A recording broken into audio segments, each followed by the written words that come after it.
नमस्कार, आप देख रहे हैं सुदर्शन न्यूज। आपके साथ मैं हूं सुमित चौधरी। संभल में जामा मस्जिद के इमाम बाबर ने सुदर्शन न्यूज के प्रधान संपादक के धर्म परिवर्तन की धमकी देने के बाद देश भर के तमाम हिंदू संगठन नाराज हैं। इसके बाद 13 अप्रैल को संभल कूच करने की तैयारी सुदर्शन न्यूज के चेयरमैन सुरेश चौहान के कर रहे हैं। आपको बता दें कि सुदर्शन न्यूज ने संभल को मिनी पाकिस्तान बनाने की साजिशों के खिलाफ आवाज उठाई, जिससे वहां मौजूद असामाजिक तत्व बौखलाए हुए हैं और सुदर्शन न्यूज और प्रधान संपादक के खिलाफ अनर्गल बयानबाजी की जा रही है।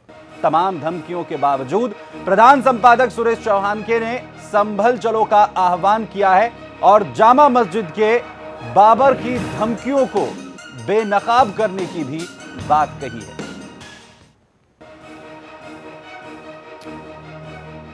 दरअसल आपको बता दें कि लगातार संभल में किस तरीके के हालात हैं, किस तरीके की गतिविधियां वहां पर चल रही हैं। संभल में कश्मीर बनाने की उसे साजिश की जा रही है। ये तमाम चीजों का खुलासा सुदर्शन न्यूज लगातार करता रहा है। वहीं इस पूरे मामले पर लगातार अब राजनीतिक प्रतिक्रियाएं भी सामने आने लगी हैं। दिलीप गांधी ने कहा है कि वो संभल में मुसलमानों की मनमानी नहीं चलने देंगे।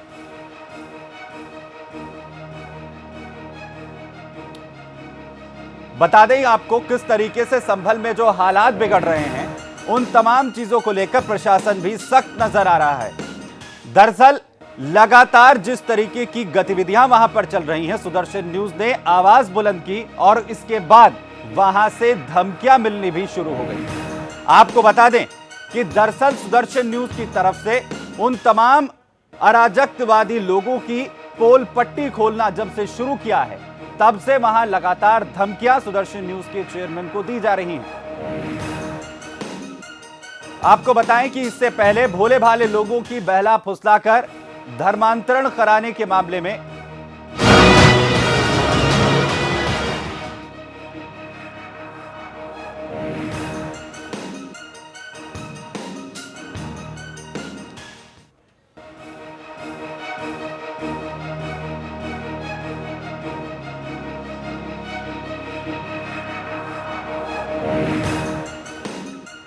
तो लगातार सुदर्शन न्यूज जिस तरीके से तमाम चीजों को संभल के उजागर कर रहा है, लेकिन उसके बावजूद भी वहां पर जो आतंकी हैं, जो कट्टरवादी लोग हैं, उनकी तरफ से जिस तरीके की प्रतिक्रियाएं सामने आ रही हैं, उसके बावजूद भी सुदर्शन न्यूज के चेयरमैन का कहना है कि वो संभल जाएंगे और इसका आह्वान भी सुदर्शन न्यूज के चेयरमैन कर रहे हैं। बने हुए इस खबर पर एक छोटा सा ब्रेक, फौरन हाजिर होता है।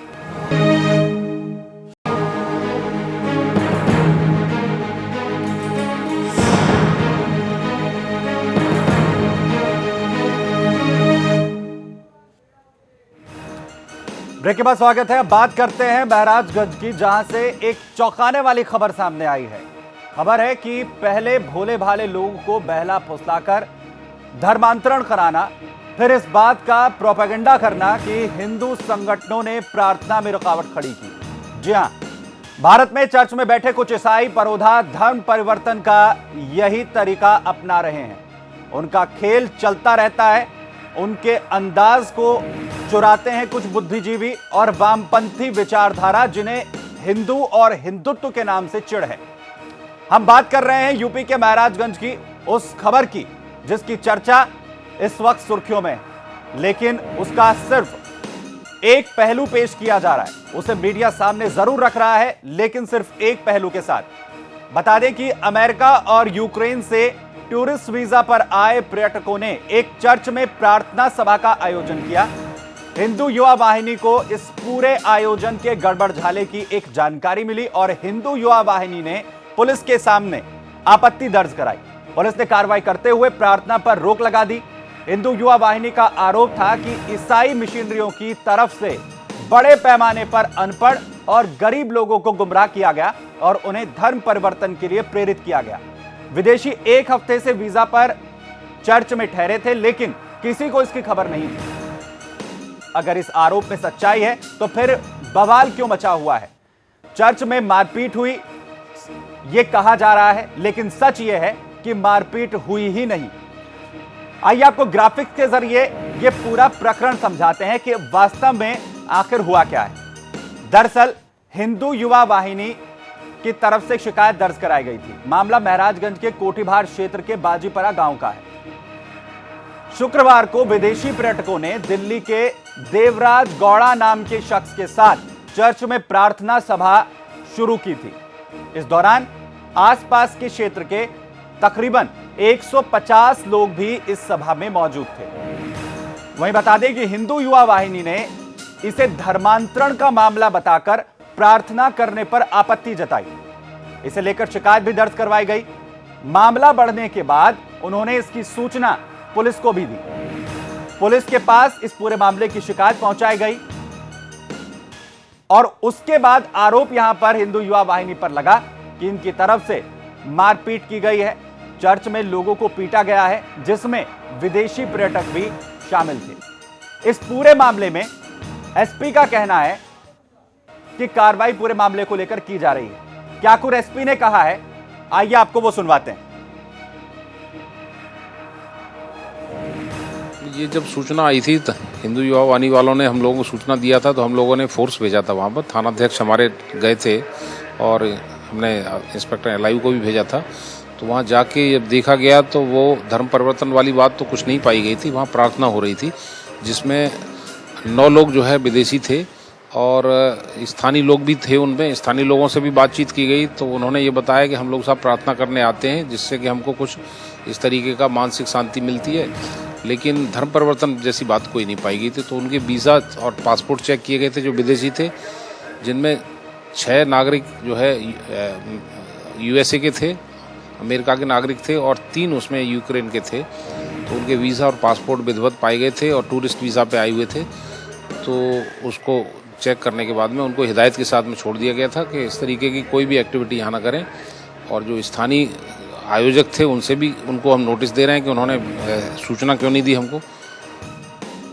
तो प्रशासन की तरफ से कहा जा रहा है कि कार्रवाई इस पूरे मामले पर हो रही है। वहीं इस पूरे प्रकरण पर हिंदू युवा वाहिनी की क्या कुछ प्रतिक्रिया है, हिंदू युवा वाहिनी ने क्या कुछ कहा है, वो सुनिए। हमने देखा 9 विदेशी जिसमें 7 पुरुष और 2 महिलाएं हैं, विदेश से आकर के 3 दिन से यहाँ रुके हुए हैं इस छोटी सी स्थान पर और कह रहे हैं कि हम टूरिस्ट वीज़ा पर आए हुए हैं। तो श्रीमान ये बता दें कि टूरिस्ट वीज़ा पर एक छोटे से ग्राम सभा के अंदर जो है छोटे छोटे 40 बच्चों को बैठा करके 150 से अधिक महिला पुरुषों को बैठा करके आखिर कौन सा टूरिस्ट वीज़ा का काम कर रहे हैं। ये कोई टूरिस्ट प्लेस नहीं है, ये एक ऐसा धार्मिक स्थल है जो एकदम किनारे बसा हुआ है। यहाँ पर धर्मांतरण का कार्यक्रम चलाया जाता है और जो उनका आरोप है कि हम लोग उनके चर्च में घुस करके हम लोगों ने कहीं किसी तरह की अभद्रता की है, बिल्कुल सत्य नहीं है। प्रशासन पहले घुसा है, उसके बाद हमें बुलाया गया तब हम गए हैं और उनका आरोप निराधार है। ऐसा हम लोगों ने कुछ नहीं किया है। ये इनका जो आरोप है बिल्कुल निराधार है। वो लोग सिर्फ हिंदू वाहिनी पर ये आरोप सिद्ध करना चाहते हैं, जैसा कि ऐसा है नहीं। जैसे हम लोगों को सूचना मिली कि वहाँ चर्च पे जो है तमाम सारे हिंदू लोगों को बुला करके धर्म परिवर्तन का कार्य किया जा रहा है, हम लोगों ने तुरंत जिलाध्यक्ष महोदय को सूचना दिया। जिलाध्यक्ष महोदय ने हमारे जो है एसपी को कांटेक्ट में लिया। एसपी महोदय को सूचना देने के बाद एसपी महोदय ने खुद थाना कोठीभार को सूचित किया। थाना कोठीभार से हमारी बात हुई। थाना कोठीभार जो है जा करके त्वरित कार्रवाई करते हुए जांच प्रक्रिया शुरू कर दी। फिर एलआईओ के जो इंस्पेक्टर होते हैं जिला से वो आए। उन लोगों ने जा करके वहाँ 9 विदेशी लोगों का पासपोर्ट लिया, चेक करना शुरू किया। फिर हिंदू वाहिनी के कार्यकर्ता वहाँ पहुँचे अपनी मांग को लेकर के कि यहाँ विदेशी लोग आए हुए हैं, आखिर किस मकसद से आए हुए हैं, यहाँ प्रार्थना सभाएं चलती हैं आखिर किस मकसद से चलती हैं, यहाँ सनातन धर्म के लोग हैं, कोई यूरोपी तो है नहीं, फिर यहाँ जो है ईसाई धर्म का ये प्रचार प्रसार कैसे चल रहा है। चेकिंग के दौरान तमाम सारी सदस्यता की रसीदें मिली, बाइबल मिला, उनके कुछ प्रचार सामग्री मिले। तो यहां पर युवा वाहिनी के लोगों का कहना है कि जो कुछ मामला बताया जा रहा है वो सीधे तौर पर धर्मांतरण का था और इसीलिए शिकायत भी दर्ज करवाई गई थी। लेकिन जो भी हो, मौके पर फोर्स के साथ पहुंचे एसओ कोठीभार आनंद गुप्ता ने विदेशियों के पासपोर्ट और वीजा की जांच की तो पता चला कि वे 1 महीने के टूरिस्ट वीजा पर भारत आए हुए हैं। पुलिस ने पूछा कि जब वे भारत घूमने आए हैं तो मिशनरी के प्रोग्राम में शामिल होकर प्रार्थना सभा कैसे करा रहे हैं। इस पर देवराज गौड़ा ने खुद को सेवा ग्रुप ऑफ इंडिया का चेयरमैन बताते हुए कहा कि हम लोग गुड फ्राइडे ईस्टर के लिए प्रार्थना कर रहे थे। वहीं प्रार्थना सभा में विदेशियों के शामिल होने के सवाल पर उन्होंने बताया कि ये विदेशी हमारे पारिवारिक मित्र हैं, जब ये दिल्ली आए तो सीमापुरी थाने के एसएचओ को प्रार्थना पत्र देकर बता दिया गया था कि वे आध्यात्मिक बैठक में भाग लेने आए हुए हैं। इस दौरान वहां यूपी, उत्तराखंड और वो दिल्ली में भी रुकेंगे। काफी जांच पड़ताल के बाद पुलिस ने विदेशियों को वापस लौटने को कहा। इसके बाद वाहिनी के पदाधिकारी नाराज हो गए। अब वाहिनी के ब्लॉक संयोजक गणेश खरवाड़ ने सभा के ऑर्गेनाइजर्स के खिलाफ तहरीर देकर कार्रवाई की मांग शुरू कर दी है। एसओ कोठीभार आनंद का कहना है कि एक हफ्ते पहले यहां दिल्ली के रहने वाले देवराज गौड़ा के साथ कुल 9 विदेशी आए थे। इसमें अमेरिका के रहने वाले विलियम फेडमिन, अलेक्जेंडर डडकल, रॉबर्ट किलिशियस, केविन फेडमिन, यूक्रेन के निवासी पावेल गॉरवेल, कश्मीर, कैशिन, पटदाना, वालेन और एलेना, ये इन तमाम विदेशी जो हैं इस फहरिस्त में शामिल थे। सभी विदेशियों के पासपोर्ट और वीजा की फोटोकॉपी कराकर उसे अपने पास रख लिया गया। इसमें से एक यूक्रेन की विदेशी महिला एलेना का पासपोर्ट नहीं था। विदेशियों ने बताया कि उसका पासपोर्ट दिल्ली में कहीं छूट गया है। मोबाइल पर एलेना के पासपोर्ट की फोटो दिखाई गई, लेकिन उसे रोककर बाकी विदेशियों को जाने की इजाजत दे दी गई। मामले की जांच पड़ताल की जा रही है। अफसरों को इस बारे में बता दिया गया है। एसओ का कहना है कि लोकल मैनेजमेंट पर कार्रवाई की जाएगी, क्योंकि इन लोगों ने विदेशियों के यहां ठहरने की सूचना पुलिस को नहीं दी थी। दरअसल बता दें कि नियम के मुताबिक जब कोई विदेशी जिले में स्टे करता है तो उसकी सूचना लोकल पुलिस को देनी होती है, और ऐसा नहीं किया गया। सवाल सबसे बड़ा यह है। इसके अलावा महराजगंज में जो कुछ हुआ, अगर हम उन तमाम पक्षों को देखें और जो उन पक्षों को आपने सुना है और देखा है, आप इस पर खुद ही निर्णय लीजिए कि किसकी क्या मंशा है और क्या चाहता था कोई। जो भी हो, हमें तो सिर्फ इतना लगता है कि चर्च के लोग जिस तरह से अपने आप को मासूम और पीड़ित बताने की कोशिश कर रहे हैं, वे उतने मासूम या इनोसेंट नहीं हैं। रही बात अन्य आरोपों की, तो वो लोग ये जाने और समझें कि हिंदुत्व पर हमला करना फैशन जरूर है, लेकिन उसकी आड़ में जो बड़ी साजिशें होती हैं उसे भी नजरअंदाज नहीं किया जा सकता है। वहीं चर्च के लोगों का क्या कुछ कहना है, वो भी सुनिए। ये लोग सारे पुलिस वाले अंदर घुसे, हिंदू वाहिनी वाले घुसे, हमारे जो पवित्र स्थान पे घुस कर इन्होंने बाइबल निकाला, जितने हमारे रिपोर्ट थे वो निकाले कि ये सब क्या होता है। आप लोग गिरजाघर के अंदर घुसकर सारा इन लोगों ने निकाला, और निकालने के बाद ये पूछते हैं कि आप लोग ये क्यों करते हैं, ये सब ये क्यों लिखते हैं। हम इसलिए उसमें उनका नाम लिखते हैं क्योंकि उस सारे लोगों को हमको नाम याद नहीं होता है। उनका नाम लिखने के बाद में हम उनके लिए प्रार्थना करते हैं कि ताकि ये ठीक से रहें, अच्छे से रहें, क्योंकि हमारे पास कम लोग नहीं हैं, बहुत ज़्यादा लोग हैं। यहाँ हमारे विदेशी लोग आए थे, हमारे जो मित्र लोग हैं वो हमारे मित्र भी हैं, वो यहाँ आए क्योंकि वो घूमने के उससे आए थे। यहाँ की ऐसा नहीं कि वो कुछ और वजह से आए थे, वो घूमने के लिए आए थे, हमसे आके मिलने के लिए आए थे। जब सबसे बड़ी बात ये है कि हमारे एक मित्र थे देवराज गौड़ करके, जो नोएडा में, वो इस पुराने चर्च को दिखाने के लिए कुछ उनके पास टूरिस्ट आए हुए थे, जिन टूरिस्टों को ले करके वो हमारे पास आए थे कि हम इस चर्च को दिखाएंगे। जब वो यहाँ पर आए रात के समय में, उनको ये पता चला कि दूसरे दिन यहाँ प्रेयर है, तो वो भी जो है यहाँ प्रेयर में शामिल हो गए। और ऐसी स्थिति में उन लोगों ने पहले से, उनका प्री प्लानिंग था, ये बहुत वैसा सुनने में आता था कि ये तब से पहले से ये लगे हुए हैं इस चर्च में हमला करने के लिए।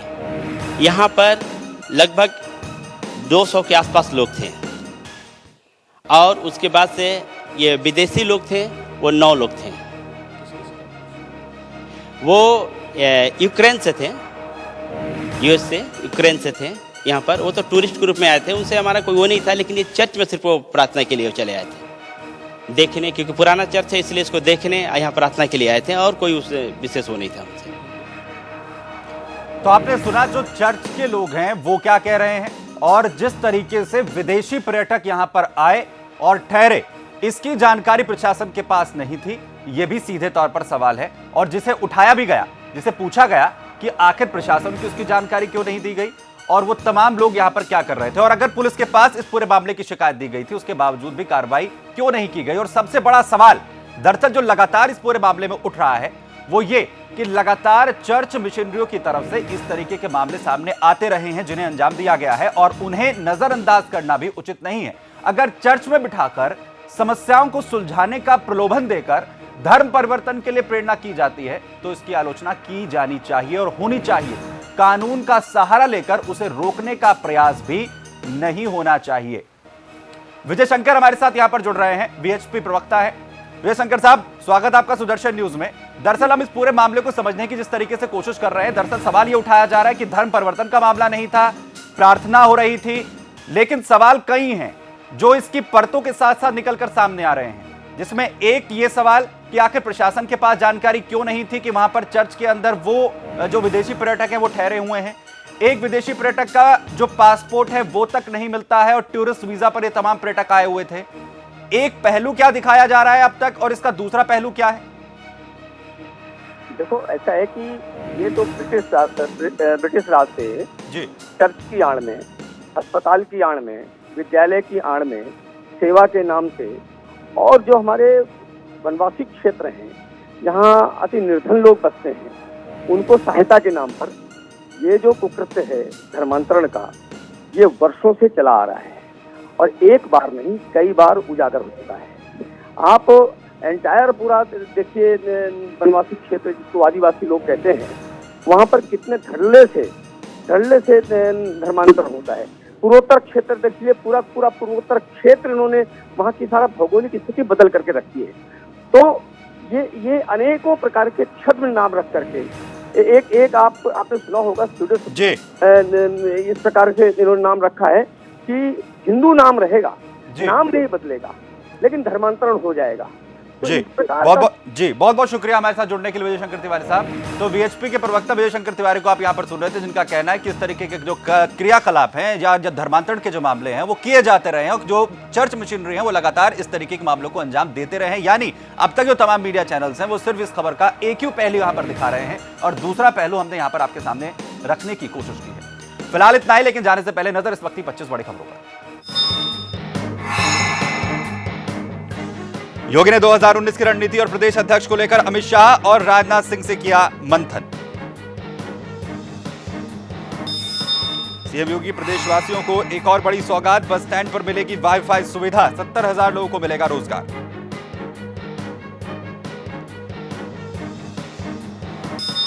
राम मंदिर पर उमा भारती ने भरी हुंकार, कहा राम मंदिर मेरी आस्था का विषय, इसके लिए फांसी और जेल भी मंजूर।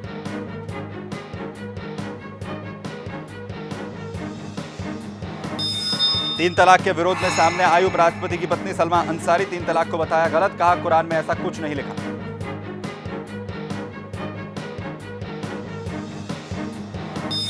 लोकसभा की एक और विधानसभा की 10 सीटों के लिए उपचुनाव, कड़ी सुरक्षा के बीच हुआ मतदान, श्रीनगर में इंटरनेट सेवा पर लगी रोक।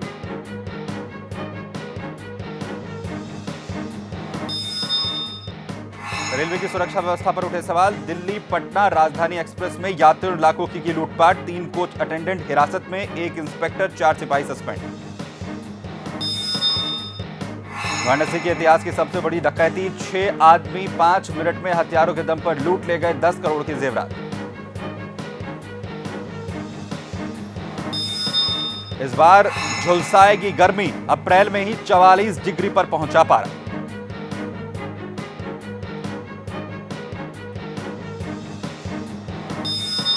संभल के जाम मस्जिद के मुखिया बाबर ने सुदर्शन न्यूज के प्रधान संपादक को दी धर्म परिवर्तन की धमकी, इसके बाद देश भर के तमाम हिंदू संगठन हुए नाराज, 13 अप्रैल को संभल कूच करने की तैयारी। संभल में बीजेपी कार्यकर्ता को गोली मारी, भुवनेश की हालत गंभीर, परिवार ने लगाया समाजवादी के कार्यकर्ताओं पर आरोप।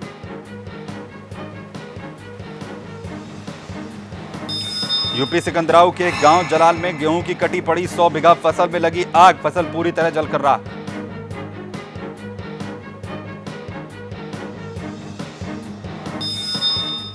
झारखंड के महाबवांग में नक्सलियों के साथ मुठभेड़, सिमडेगा के थाना प्रभारी समेत 2 पुलिसकर्मी शहीद।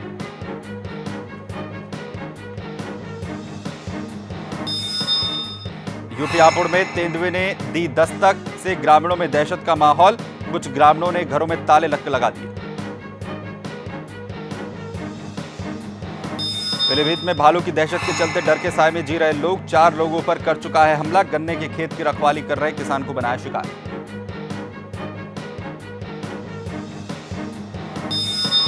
मोतीपुरा रेंज के जंगलों में बंदरों के साथ मिली 8 साल की मोगली गर्ल को इलाज के लिए भेजा गया लखनऊ, बच्ची की हरकतें हो गई थी बंदरों जैसी।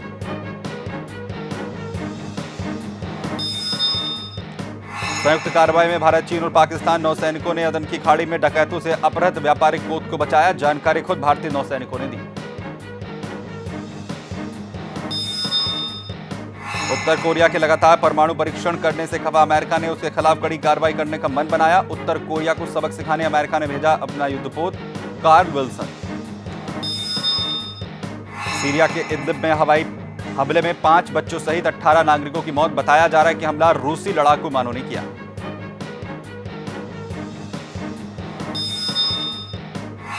गधे लाएंगे पाकिस्तान और चीन के बीच रिश्तों में मजबूती। चीन के लिए गधों की फौज का निर्यात करेगा पाकिस्तान। गधों की जनसंख्या बढ़ाने के लिए कर रहा है इंतजाम। शहीदों के परिजनों की मदद के काम आएगा अक्षय कुमार का भारत के वीर ऐप। राजनाथ सिंह करेंगे उद्घाटन।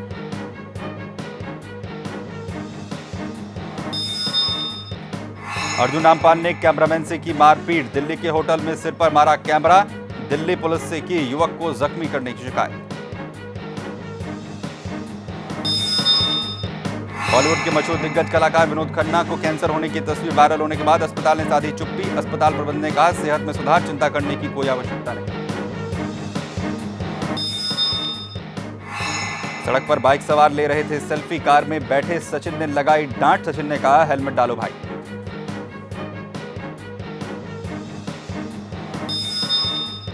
वेस्टइंडीज सीरीज के बाद मिसबाह उल हक और यूनुस खान लेंगे संन्यास। अब कौन संभालेगा पाकिस्तान की बैटिंग?